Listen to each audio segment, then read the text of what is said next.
আসসালামু আলাইকুম। ভূতের গল্প কারি না শুনতে ভালো লাগে। ছোটবেলাতে আমরা সবাই নানি দাদির মুখে ভূতের গল্প শুনেছি। ভূত আমরা ভয় পেলেও ভূতের গল্প আমাদের কাছে বেশ রোমাঞ্চকর লাগে। তাই আজ আমি আপনাদের জন্য ভিকি কৌশলের অভিনীত একটি ভূতের মুভি নিয়ে হাজির হয়েছি, যার নামই ভূত। মুভি মেকারদের মতে এই মুভিটি মুম্বাইয়ের একটি সত্য ঘটনার উপর ভিত্তি করে নির্মিত হয়েছে। 2011 সালে এমভি উইজডম নামের একটি শিপ মুম্বাইয়ের জুহু বিচে স্থির পড়েছিল। অনেকের ভাষ্য মতে এই শিপটি ভুতুড়ে ছিল, যেটিকে একজন অফিসারকে সরানোর দায়িত্ব দেওয়া হয়। আর এই কনসেপ্টের উপর ভিত্তি করে 2020 সালে ভূত পার্ট 1 নামের এই মুভিটি রিলিজ পায়, যার পুরো নাম ছিল ভূত পার্ট 1 দ্য হন্টেড শিপ। তো চলুন আর দেরি না করে সরাসরি চলে যাওয়া যাক মুভির গল্পে। গল্পের শুরুতেই আমরা 2001 সালের দৃশ্য দেখতে পাই, যেখানে আমরা মীরা নামের একটি ছোট্ট মেয়েকে তার বাবা মায়ের সাথে সিবার্ড নামের একটি শিপে জন্মদিন সেলিব্রেট করতে দেখতে পাই। মীরার বাবা এই শিপের ক্যাপ্টেন ছিল এবং সে তার পরিবার এবং ক্রু মেম্বারদের সাথে অনেক আনন্দ উল্লাস করছিল। মীরার মা এই সব কিছু স্মৃতি হিসাবে রেখে দেওয়ার জন্য ভিডিও করছিল। এখন বার্থডে পার্টির সময় সবাই যখন ডান্স করছিল, তখন মীরা কারো তুড়ি বাজানোর আওয়াজ শুনতে পায়। মীরা আওয়াজের পিছু করতে করতে শিপের ভেতরে চলে যায়। ঠিক তখনই কোনো এক অদৃশ্য শক্তি তাকে বারবার শূন্যে ভাসিয়ে তোলে, যার ফলে তার হাতের পুতুলটি মাটিতে পড়ে যায়। মীরা পুতুলটি নিতে চাইলে সেই অদৃশ্য শক্তিটি তাকে টেনে নিয়ে ভেতরে চলে যায় এবং দৃশ্য এখানেই কাট হয়ে যায়। এরপর আমাদেরকে 2011 সালের মুম্বাইয়ের দৃশ্য দেখানো হয়, যেখানে আমরা মুভির মেন ক্যারেক্টার পৃথ্বীকে দেখতে পাই। পৃথ্বীর স্ত্রী সন্তান মারা যাওয়ার পর থেকে সে ট্রমাটাইজ হয়ে পড়েছিল। পৃথ্বী তার মেয়ের সাথে কাটানো সময়গুলো স্মৃতিচারণ করছিল। এরই মধ্যে তার কাছে একটি কল আসে। সে ডকইয়ার্ডে চলে যায়। সে সেখানকার একটি কন্টেইনারের ভেতরে কিছু মেয়েকে খুঁজে পায়, যাদেরকে পাচার করার জন্য বন্দী করে রাখা হয়েছিল। সে এখানে মেয়েগুলোকে ডকইয়ার্ড থেকে বাইরে বের করার চেষ্টা করছিল, কিন্তু তখনই তার উপর গুন্ডারা আক্রমণ করে। পৃথ্বী এখানে গুন্ডাদের সাথে লড়াই করে মেয়েগুলোকে পুলিশের হাতে হস্তান্তর করে। তখনই তার বন্ধু রিয়াজ এসে তাকে একা একা ডকইয়ার্ডে আসার জন্য বকা দেয়। ফ্ল্যাশব্যাকে আমরা জানতে পারি রিয়াজ পৃথ্বী এবং তার স্ত্রী স্বপ্নাকে পালিয়ে বিয়ে করতে সাহায্য করেছিল। তাদের বিয়ের কিছুদিন পর স্বপ্না মেঘা নামের একজন কন্যা সন্তানকে জন্ম দেয়, কিন্তু বর্তমানে পৃথিবীর স্ত্রী সন্তান মারা যাওয়ার ফলে সে মেন্টালি ট্রমাটাইজড হয়ে পড়েছিল। সে ডক্টরের পরামর্শ অনুযায়ী ঔষধও খাচ্ছিল না, যার ফলে তার প্রচুর পরিমাণে হ্যালুসিনেশন হতো এবং সে তার মেয়ে মেঘাকে দেখতে পেত। সেদিন রাতে সমুদ্রের পাড়ে একজন ছেলে বসেছিল। তখন ছেলেটি সমুদ্রের কিনারায় সিবার্ড নামের একটি শিপ আসতে দেখতে পায়। সেই শিপটা দেখে অবাক হয়ে যায়। পরদিন সকালবেলা শিপের ব্যাপারে নিউজে দেখানো হয়, যেখান থেকে আমরা জানতে পারি শিপটিতে কোনো ক্রিউ মেম্বার ছিল না। পৃথ্বী, রিয়াজ এবং তাদের বস এই নিউজ দেখে চিন্তিত হয়ে পড়ে এবং তাদের ডিপার্টমেন্টের উপর শিপটি সরানোর দায়িত্ব দেওয়া হয়। এই শিপটি কোন জায়গা থেকে এসেছে এই ব্যাপারে কিছুই জানা যায়নি, তাই এটি শত্রু দেশের কাজ ভেবে প্রাথমিকভাবে ধারণা করা হলেও হাই সিকিউরিটির মধ্য দিয়ে সমুদ্র সীমা পার করে শিপটি সেখানে আসা ছিল প্রায় অসম্ভব ব্যাপার। অর্থাৎ খুব সম্ভবত এটা কোনো শত্রু দেশের শিপ নয়। এখন সেদিন রাতের বেলা দুজন ছেলে মেয়ে লুকিয়ে লুকিয়ে শিপটিতে যায়। মেয়েটি ছেলেটির সাথে প্রাণ করার জন্য শিপটির ভেতরে থাকা একটি আলমারিতে লুকিয়ে পড়ে। তখনই আমরা তার পেছনে একটি আত্মার উপস্থিতি লক্ষ্য করতে পারি। ছেলেটি এখানে মেয়েটিকে খুঁজতে খুঁজতে আলমারির সামনে আসলে তার সামনে হঠাৎ করে সেই আত্মাটি চলে আসে। ঠিক তখনই দৃশ্যটি এখানে কাট হয়ে যায়, অর্থাৎ হয়তোবা আত্মাটি ছেলে মেয়ে দুজনকে মেরে ফেলেছিল। পরদিন পৃথ্বীতে টিম শিপ সরানোর কাজে লেগে পড়ে। ওই সময় পৃথ্বী শিপের ভেতরে গেলে একটি পুতুল দেখতে পায়, যেটি আমরা মুভির শুরুতে মীরার কাছে দেখেছিলাম। পুতুলটিতে আপনা আপনি মিউজিক বাজতে থাকলে পৃথ্বী পা দিয়ে মিউজিকটি বন্ধ করে দেয়, আর এরপর সে শিপটির চারিদিকে ঘুরতে থাকে। তখনই আমরা পৃথ্বীর পেছনে আত্মাটিকে দেখতে পাই। আর এরপর পৃথ্বী একটি রুমে আসলে ভুলবশত তার হাত থেকে টর্চটি মাটিতে পড়ে খাটের নিচে ঢুকে যায়। সে টর্চটি নিতে গেলে সেখানে সে ওই পুতুলটিকে দেখতে পায়, যে পুতুলটি সে শিপের ভেতরে আসার পর দেখতে পেয়েছিল। পৃথ্বী পুতুলটিকে নিতে লাগলে পুতুলটি আস্তে আস্তে করে তার নাগালের বাইরে চলে যায়। তাই তো সে পুতুলটিকে কাছে আনার জন্য একটি লাঠি নিয়ে আসে, কিন্তু আশ্চর্যজনকভাবে পুতুলটি সেখানে ছিল না, যা দেখে সে চমকে ওঠে। আর ঠিক তখনই তার পেছন থেকে পুতুলটির মিউজিকের শব্দ আসে এবং সে তার পেছনে পুতুলটিকে দেখে ভয় পেয়ে যায়। এখানে যদি কেউ নাই থেকে থাকে তাহলে পুতুলটি পেছনে গেল কিভাবে? পৃথ্বী কিছুই বুঝতে পারছিল না। পরবর্তী দৃশ্যে পৃথ্বী এবং রিয়াজ বসেছিল। তখন রিয়াজ বলে যে তার একজন স্ক্রাব ডিলারের সাথে কথা হয়েছে, যে কিনা সিবার্ড শিপটিকে হন্টেড বলেছিল। রিয়াজ এই কথায় বিশ্বাস না করলেও পৃথ্বী তার সাথে ঘটে যাওয়া বিষয় নিয়ে ভাবছিল। এমনকি পৃথ্বী রাতের বেলা পুতুলটিকে হ্যালুসিনেট করে ভয় পেয়ে যায়। পরদিন পরের দিন পৃথ্বী এবং রিয়াজ শিপটিকে পর্যবেক্ষণ করতে আসে। আর এরপর তারা সেই রুমটিতে আসে যেখানে পৃথ্বী শেষবারের মতো পুতুলটিকে দেখেছিল। তাই সে কৌতূহলবশত আবারও খাটের নিচে চেক করেও কিছু দেখতে পায় না। রিয়াজের কল আসলে সে কথা বলায় ব্যস্ত হয়ে পড়ে। তখন পৃথ্বী সে ঘরের আলমারিতে কিছু কাগজপত্র এবং ভিডিও টেপ খুঁজে পায়। সে এগুলো নিজের সাথে নিয়ে নেয়। আর এরপর শিপ থেকে বের হওয়ার পর সে কিছু শব্দ শুনতে পায়। যে শব্দের পিছু করতে করতে শিপের করিডোরে সে চলে আসে। সে সেখানে একটি রুমের দরজা খোলা দেখে রুমের সামনে যায়। তখনই সে দেখতে পায় রুমটি বাকি সব রুম থেকে সম্পূর্ণ আলাদা এবং পরিপাটি। তাই পৃথ্বী রুমটির কয়েকটি ছবি তুলে নেয়। তখন হঠাৎই সে একটি লোককে সোফায় বসে থাকতে দেখে চমকে যায়, কিন্তু লোকটি মুহূর্তের মধ্যে আবারও উধাও হয়ে যায়। এরপর পৃথ্বী বারান্দায় এসে দাঁড়ালে একজন লোককে দৌড়ে এসে নিচে লাফ দিতে দেখে। সেখানে লোকটিকে দেখার জন্য নিচে তাকালে কাউকেই দেখতে পায় না। তখনই লোকটি আবারও দৌড়ে তার দিকে আসতে লাগলে সে ভয় পেয়ে মাটিতে পড়ে যায়। আর এর ফলে সে পায়ে অনেকটা ব্যথাও পায়। এরপর সে রিয়াজের বাড়িতে গেলে রিয়াজ তার কাছে পায়ে চোট পাওয়ার কারণ জানতে চায়, যার উত্তরে পৃথ্বী বলে সে সিঁড়ি থেকে পড়ে যাওয়ার কারণে ব্যথা পেয়েছে। পৃথ্বী মূলত রিয়াজের কাছে শিপে দেখা লোকটির কথা গোপন করে। আর এরপর সে রিয়াজকে তার মোবাইলে তোলা রুমটির ছবি দেখাতে চায়, কিন্তু ছবিতে রুমটির অবস্থা ছিল বাকি সকল রুমের মতোই পুরাতন এবং নোংরা। এটা দেখে সে অবাক হয়ে যায়, কারণ সে নিজেই রুমটিকে পরিষ্কার এবং পরিপাটি অবস্থায় দেখেছিল। পরবর্তী দৃশ্যে পৃথ্বী বাড়ি ফিরে এসে শিপে পাওয়া সেই ভিডিও টেপটি দেখতে থাকে। এই ভিডিওগুলো মীরার মা রেকর্ড করেছিল। এই ভিডিও থেকে আমরা বুঝতে পারি যে সিবার্ড শিপে স্বর্ণ এবং ড্রাগ পাচার করা হতো, যে বিষয়টি মীরার মাও জানতে পারে এবং সকল কিছু রেকর্ড করে নেয়। মীরার বাবা শিপের ক্যাপ্টেন ছিল এবং মীরার মাকে শারীরিকভাবে সে নির্যাতন করত।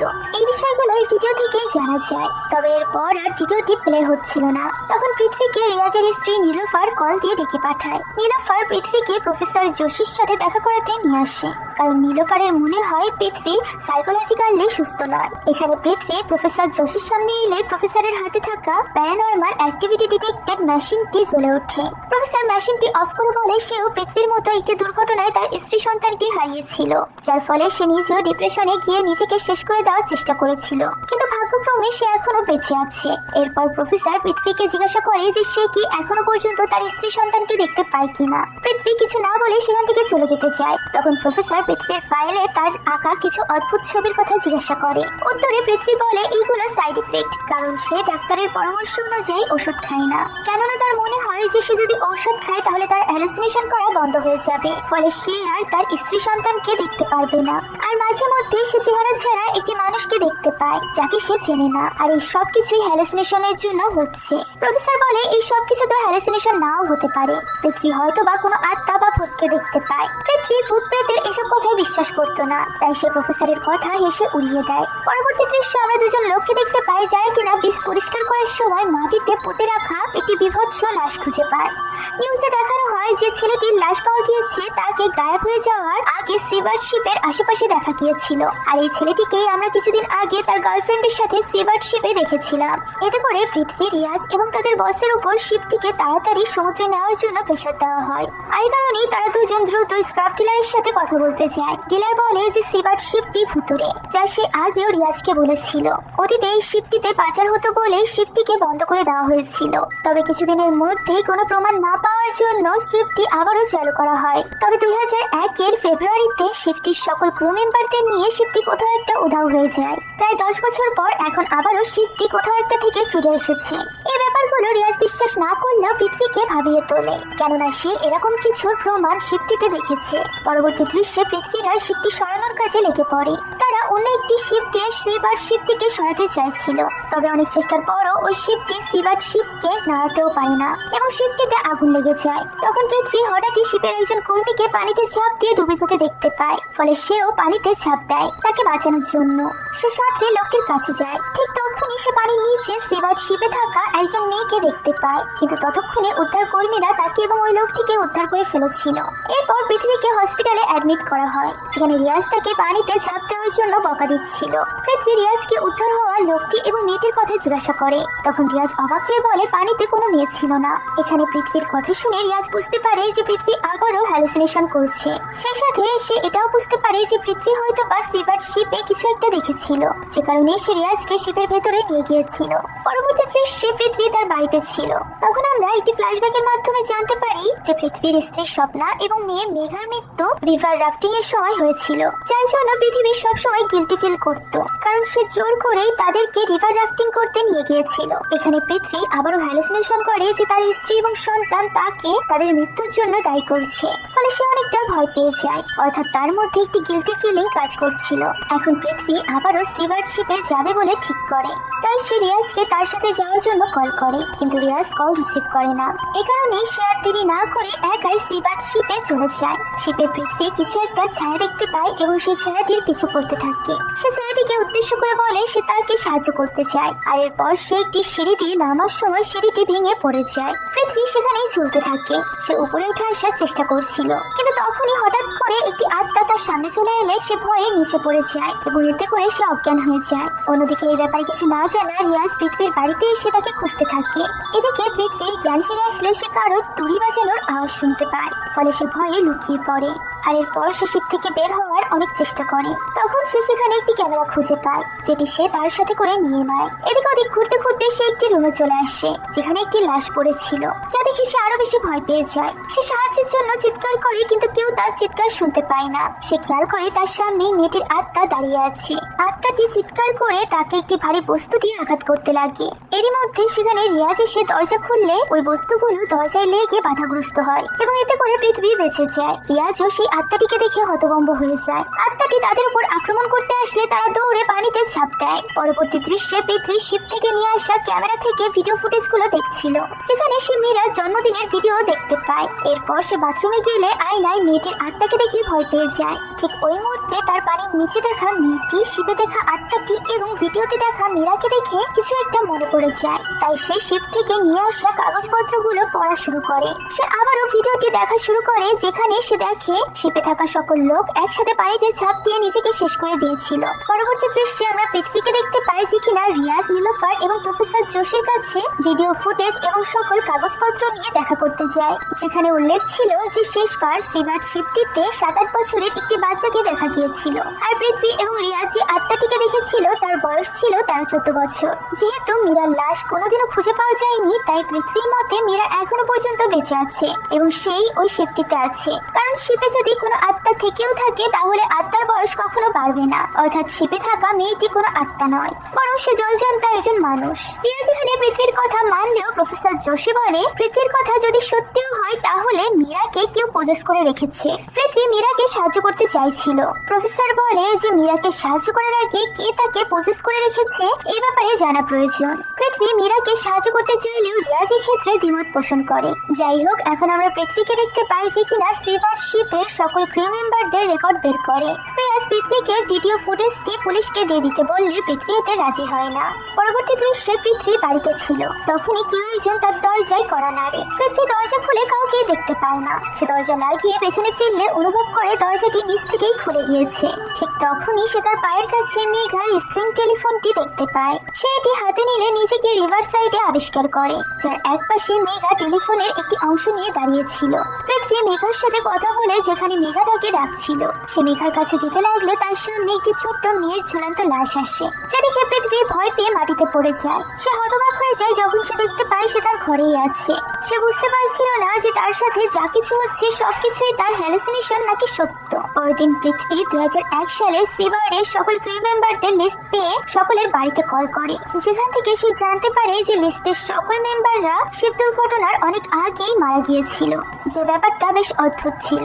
এখন এরপর পৃথ্বী তার বিল্ডিং এ এসে লিফটের জন্য অপেক্ষা করছিল। ঠিক তখনই সে তার পেছনে দড়ি বাজানোর শব্দ শুনতে পায়, যা শুনে সে ভয়ে ভয়ে ধীরে ধীরে পেছনে তাকালে দেখতে পায় বিল্ডিং এর সিকিউরিটি গার্ড এমনটি করছিল, যা দেখে সে কিছুটা স্বস্তি বোধ করে। আর এরপর সে তার ফ্ল্যাটে গিয়ে আবারও ভিডিও দেখতে থাকে, যেখানে সে লক্ষ্য করে মীরার মা একজন লোককে ভিডিও করছিল, যে লোকটি দড়ি বাজাচ্ছিল। পৃথ্বীর মনে পড়ে যায় যে সিবার্ড শিপেও সে এরকমই আওয়াজ শুনতে পেয়েছিল। অন্যদিকে আমরা সিবার্ড শিপটি দেখতে পাই, যেখানে মীরা তখন শুয়েছিল। ঠিক ওই মুহূর্তে কোন এক অদৃশ্য শক্তি তাকে একটি মাছ দেয়। সে পাগলের মতো ওই মাছটি খেতে থাকে, যা দেখে আমরা বুঝতে পারি পৃথ্বীর সন্দেহ ঠিক ছিল, মীরা মারা যায়নি। সে এখনো পর্যন্ত ওই শিপে বন্দি অবস্থায় বেঁচে আছে। কোন এক অদৃশ্য শক্তির হাতে সে বন্দি। এখন আমরা পৃথিবীকে দেখতে পাই যে কিনা প্রফেসর জোশীর সাথে দেখা করে এবং তাকে জানায় মীরার মা ওই লোকটিকে বারবার ভিডিও করছিল। প্রফেসর বলে শিপে থাকা সেই অদৃশ্য শক্তি মীরাকে কোনো একটি কাজে সেখানে আটকে রেখেছে, যা তাদেরকে জানতে হবে। সেই সাথে ওই অদৃশ্য শক্তি চাইলে প্রথম দিনই পৃথিবীকে মেরে ফেলতে পারত, কিন্তু সে এমনটি করেনি, কারণ ওই শক্তি পৃথিবীকে দিয়ে তার অসম্পূর্ণ কোনো কাজ সম্পূর্ণ করতে চায়। এখন তারা বুঝে উঠতে পারছিল না যে ওই অদৃশ্য শক্তি পৃথিবীর কাছে এমন কি চাইতে পারে। এমন সময় সেখানে রিয়াজ চলে আসে এবং তাদেরকে সিবারশিপের রেকর্ড সম্পর্কে বলে। সে জানায় যে 2001 সালের সিবারশিপের ক্রু মেম্বাররা 1998 সালে আরো একবার সেই শিপে যাত্রা করেছিল। ওই সময় শিপটি ওমান বর্ডারে ধরা পড়ে অবৈধ কাজের জন্য। শিপের ক্রু মেম্বাররা সেখান থেকে ছাড়া পেয়ে গেলেও শিপটি 3 বছর সেখানেই ছিল, আর এরপর শিপটিকে পুনরায় চালু করা হয় 2001 সালে, যেখানে ক্রু মেম্বারদের সাথে বান্দানা নামের একজন মেয়ে ছিল। রিয়াজ এখানে পৃথিবীকে বান্দানার একটি ছবি দেখায়, যেখানে বান্দানা চার্চের বাইরে দাঁড়িয়েছিল। ছবি দেখার সাথে সাথে পৃথিবী তাকে চিনে ফেলে, কারণ বান্দানাকে সেই ভিডিও ফুটেজে সে দেখেছিল। আর এই বান্দানা আর কেউ নয় বরং মীরার মা ছিল। এখন পৃথিবী এবং প্রফেসর জোশী সেই চার্চে গিয়ে বান্দানার ছবি দেখায় ইনফরমেশন পাওয়ার জন্য। তখন চার্চের সিস্টার বলে বান্দানা চার্চের ভেতরেই আছে। এরপর তারা সরাসরি গিয়ে বান্দানার সাথে দেখা করে এবং তাকে মীরার ভিডিওটি দেখায়। পৃথিবী বলে সে তার সন্তানকে হারিয়েছে, কিন্তু বান্দানার সন্তান এখনো পর্যন্ত বেঁচে আছে, যাকে সে বান্দানার কাছে ফিরিয়ে দিতে চায়, যে কাজে তাদের বান্দানার সাহায্যের প্রয়োজন। পৃথিবী বান্দানাকে ভিডিওতে থাকা লোকটির কথা জিজ্ঞাসা করে। উত্তরে বান্দানা বলে লোকটির নাম আমার, যে কিনা শিপেরই একজন ক্রু মেম্বার ছিল। এদিকে বান্দানার স্বামী শিপের ক্যাপ্টেন ছিল, যে কিনা রোজ তাকে নির্যাতন করত। একদিন বান্দানা নিজেকে শেষ করতে গেলে আমার তাকে বাঁচিয়ে নেয়। ধীরে ধীরে তাদের দুজনের মধ্যে পরিস্থিতি বাড়তে থাকে, তারা একে অপরের প্রতি আকৃষ্ট হয়। এক পর্যায়ে আমার এবং বান্দানা শিপ থেকে পালাবে বলে ঠিক করে এবং পাচারের জিনিসপত্রগুলোর ভিডিও রেকর্ড করে নেয়, যাতে করে তারা প্রমাণ করতে পারে যে ক্যাপ্টেন অবৈধভাবে সেখানে জিনিসপত্র পাচার করে। ক্যাপ্টেন মূলত এই জিনিসপত্রগুলো রাখার জন্য একটি সিক্রেট রুম তৈরি করেছিল, যার কথা বাইরের কেউই জানতো না। একদিন আমার একা একা এই জিনিসপত্রগুলোর ভিডিও করতে চায়, যাকে শিপের একজন ক্রু দেখে ফেলে। তখন ক্যাপ্টেনের কানে এই কথা এলে সে আমারকে মেরে ফেলার অর্ডার দেয়। যেহেতু আমার আগে থেকেই সমস্ত টেপ রেকর্ডারগুলো লুকিয়ে ফেলেছিল, তাই ক্যাপ্টেন তাকে মারতেও পারছিল না। তারা টেপ রেকর্ডারগুলোর জন্য আমাদের উপর অমানবিক নির্যাতন চালাতে থাকে, যে 2 দিন পর আমার মারা যায়। তখন পৃথিবী বান্দানাকে জিজ্ঞাসা করে যে তাহলে সে কেন ক্যাপ্টেন অর্থাৎ তার স্বামীর থেকে দূরে চলে যায়নি। উত্তরে বান্দানা বলে ততদিনে সে প্রেগনেন্ট হয়ে গিয়েছিল, আর এটা জানার পর তার স্বামীও তার প্রতি খুশি হয়ে গিয়েছিল, যে কারণে সে আর এরপর থেকে বান্দানার উপর কোনো রকম নির্যাতন করতো না। তবে সে এটা জানতো না যে তার গর্ভে ক্যাপ্টেনের নয় বরং আমারের সন্তান ছিল। যা শুনে প্রফেসর জোশী বলে এই কারণেই আমারের আত্মা মীরাকে নিজের কাছে রেখে দিয়েছে, কেননা মীরা তার নিজের সন্তান। এখন ঠিক ওই মুহূর্তে পৃথিবীর কাছে রিয়াজের কল আসে, যেখান থেকে সে জানতে পারে যে সিবারশিপকে কালই সেখান থেকে নিয়ে যাওয়া হবে। অর্থাৎ মীরাকে রক্ষা করার জন্য তাদের কাছে শুধুমাত্র আজকের রাতেরই সময় ছিল। যেটা জানার পর পৃথিবী আর দেরি না করে প্রফেসর জোশী, রিয়াজ এবং বান্দানাকে নিয়ে সিবারশিপে চলে যায়। এখন 2001 সালে মীরার বার্থডে পালনের সময় সকলে অদ্ভুতভাবে নিজেদেরকে শেষ করে দিলেও মীরাই একমাত্র ব্যক্তি ছিল যে কিনা সেখান থেকে বেঁচে ফিরেছিল। আর এই কারণেই পৃথিবীর মনে হয় যে বান্দানার জীবনে ঝুঁকি রয়েছে, হয়তোবা ওই আত্মা সুযোগ পেলে বান্দানাকেও মেরে ফেলবে। তাই সে বান্দানাকে একটু ওয়াকি টকির সাহায্যে যোগাযোগ করতে বলে শিপের বাইরে রেখে যায়। সে বান্দানাকে শিপের ভেতরে নেয় না, আর এরপর তারা সকলে মিলে ইঞ্জিন রুমে চলে যায়। প্রফেসর প্রথমে সিঁড়ি দিয়ে নিচের রুমে নেমে যায়, আর এরপর পৃথিবী নামতে যায়, কিন্তু তখনই সেখানে থাকা দরজাটি নিজে নিজে বন্ধ হয়ে গেলে পৃথিবী দরজার সাথে ধাক্কা খেয়ে সিঁড়ি থেকে মাটিতে পড়ে যায়। রিয়াজ উপরের ঘরে একা ছিল, যাকে মীরা ভয় দেখায়। অন্যদিকে পৃথিবী বান্দানার সাথে ওয়াকি টকি দিয়ে কথা বলে এবং সিক্রেট রুমে যাওয়ার চেষ্টা করে, কিন্তু নেটওয়ার্ক জ্যামের কারণে তারা কেউ কারোর কথা শুনতে পারছিল না। তখনই বান্দানা শিপের মধ্যে ছোট মীরাকে দেখতে পায়। এটা দেখে সে আর নিজেকে আটকে রাখতে পারে না। সে এতদিন পর নিজের মেয়েকে দেখে তার পিছু করতে শুরু করে। অন্যদিকে প্রফেসর জোশীর প্যারানর্মাল অ্যাক্টিভিটি ডিটেক্টেড মেশিনটি চলতে থাকে, যা দেখে তারা বুঝতে পারে যে আমারের লাশ এবং আত্মা আশেপাশে থাকা সিক্রেট রুমেই রয়েছে। পৃথিবী চারিদিকে সিক্রেট রুমটি খুঁজতে থাকে। অন্যদিকে বান্দানা একটি হাতলে চাপ দিলে সিক্রেট রুমের দরজাটি খুলে যায়। এদিকে রিয়াজও নলের সাহায্যে সিক্রেট রুমে ডিজেল দিয়ে দেয়। তখনই হঠাৎ করে পৃথিবী তার নড়াচড়া করার শক্তি হারিয়ে ফেলে এবং মীরা এসে প্রফেসরের উপর আক্রমণ করে। প্রফেসর মন্ত্র করতে থাকলে মীরা প্রফেসরকে সেই রুম থেকে টেনে বাইরে নিয়ে চলে যায়। এরই মধ্যে বান্দানা সে রুমে এসে পৌঁছায়। পৃথ্বী বান্দানাকে নিয়ে চলে যাওয়ার সময় স্পর্শ করলে সে সাথে সাথে একটি ফ্ল্যাশব্যাক দেখতে পায়, যেখানে সে দেখতে পায় আমারকে ক্যাপ্টেনের লোকেরা নির্যাতন করার পর বান্দানা তার সাথে দেখা করতে এসেছিল। বান্দানা আমারকে তার প্রেগন্যান্সির খবর জানিয়ে জড়িয়ে ধরে। এটা জেনে আমার অনেক খুশি হয়ে যায়। তবে তার এই খুশি বেশিক্ষণ টেকে না, কারণ যে মানুষটিকে ভালোবেসে সে সবকিছু মুখ বুঝে সহ্য করে নিয়েছিল সেই তাকে পেছন থেকে ছুরি দিয়ে ক্ষতবিক্ষত করে হত্যা করে। অর্থাৎ আমারকে ক্যাপ্টেনের লোকেরা নয়, বরং তারই ভালোবাসা বান্দানা মেরেছিল। যেটা জানার পর পৃথ্বী একেবারেই হতবাক হয়ে যায়। সে বান্দানাকে সরাসরি জিজ্ঞাসা করে যে সে কেন আমারকে হত্যা করেছিল। উত্তরে বান্দানা বলে সে যদি আমারকে না মারতো তাহলে ক্যাপ্টেন তার কথাও জানতে পেরে যেত এবং তাকেও হত্যা করে ফেলতো। এছাড়া সে তার গর্ভের সন্তানকে হারাতে চাইছিল না। ক্যাপ্টেন যদি কোনোভাবে জানতে পারতো যে এই সন্তান তার নয় তাহলে সে বান্দানার সাথে সাথে মীরাকেও বাঁচতে দিত না। বান্দানা এই কথা বলছিল, ঠিক তখনই তার পেছনে তড়িমারের শব্দ আসে। পেছনে তাকিয়ে তারা দেখতে পায় আমারের ভয়ঙ্কর আত্মা তাদের দিকেই আসছে। এটা দেখে তারা দুজনেই প্রচন্ড ভয় পেয়ে যায়। আমারের আত্মা প্রথমেই পৃথ্বীকে ছুঁড়ে ফেলে দেয়, যার ফলে পৃথ্বী একটি ভারী দরজার নিচে পড়ে আটকে যায়। বান্দানা নিজের সামনে আমারকে দেখে ভীষণ ভয় পেয়ে যায়। সে আমারের আত্মার কাছে ক্ষমা চায় এবং একটিবারের মতো মীরাকে দেখতে চায়, কিন্তু আমারের আত্মা বান্দানাকে এই সুযোগ দেয় না। সে বান্দানার কোনো কথা না শুনে তাকে শেষ করে দেয়। এখানে আমরা বুঝতে পারি যে আমারের আত্মা পৃথ্বীকে প্রথম দিন মেরেছিল না, কারণ সে পৃথ্বীকে ব্যবহার করে তার হত্যাকারী বান্দানাকে এখানে আনতে চাইছিল, যাতে করে সে তাকে মেরে ফেলে প্রতিশোধ নিতে পারে। আর এটাই ছিল তার অসম্পূর্ণ কাজ। ওই সময় পৃথ্বী তার মাথার উপর আমারের চূড়ান্ত কঙ্কালটি দেখতে পায়। সে অনেক কষ্টে তার উপর থেকে দরজাটি সরিয়ে হাতে একটি অস্ত্র নিয়ে কঙ্কালটিকে নিচে নামিয়ে আনে। এরই মধ্য দিয়ে প্রফেসরও মীরাকে পসেস অবস্থা থেকে বের করে আনতে সক্ষম হয় এবং ওই সিক্রেট রুমে সে তাকে নিয়ে আসে। এরপর পৃথ্বী কোনো রকমে সেখানে থাকা ডিজেলে আগুন ধরিয়ে দেয়। আমারের আত্মা পৃথ্বীকে মেরে ফেলতে চাইছিল, কিন্তু তখনই রুমে লাগানো আগুন আমারের কঙ্কালে লেগে যায়, যার ফলে আমারের আত্মা সে শিব থেকে মুক্তি পেয়ে যায়। এখন পৃথ্বী অজ্ঞান থাকা মীরাকে নিয়ে সেখান থেকে চলে আসতে চাইছিল, তবে দুর্ভাগ্যবশত মীরার শরীর পানিতে ডুবে যাচ্ছিল। মীরা তার থেকে অনেকটা দূরে যেতে লাগলে পৃথ্বী কোনো মতে মীরাকে পানির নিচে উদ্ধার করে, কিন্তু সে কিছুতেই পানির উপরে ওঠার জন্য কোনো রাস্তা খুঁজে পাচ্ছিল না। তখন সে ওই শিপে থাকা ফুটোটি দেখতে পায়, যেখান দিয়ে সে মীরাকে নিয়ে পানির উপরে উঠে আসে। পৃথ্বী তার মেয়ে মেঘাকে বাঁচাতে না পারলেও মীরাকে বাঁচিয়ে নিয়েছিল, আর এটাই তার জন্য শান্তির বিষয় ছিল। এতে করে সে নিজের গিল্ট ফিলিংস এর থেকে বের হয়ে আসতে পেরেছিল। এখন শেষ দৃশ্যে আমরা মীরাকে পৃথ্বীর বাড়িতে দেখতে পাই। পৃথ্বী মীরাকে চামচ দিয়ে খাবার খাওয়ানো শেখাচ্ছিল। সে মীরাকে মেঘার মতো স্নেহ করে। মীরাকে পেয়ে সে তার স্ত্রী সন্তানকে হারানোর শোক কিছুটা হলেও কাটিয়ে উঠেছিল।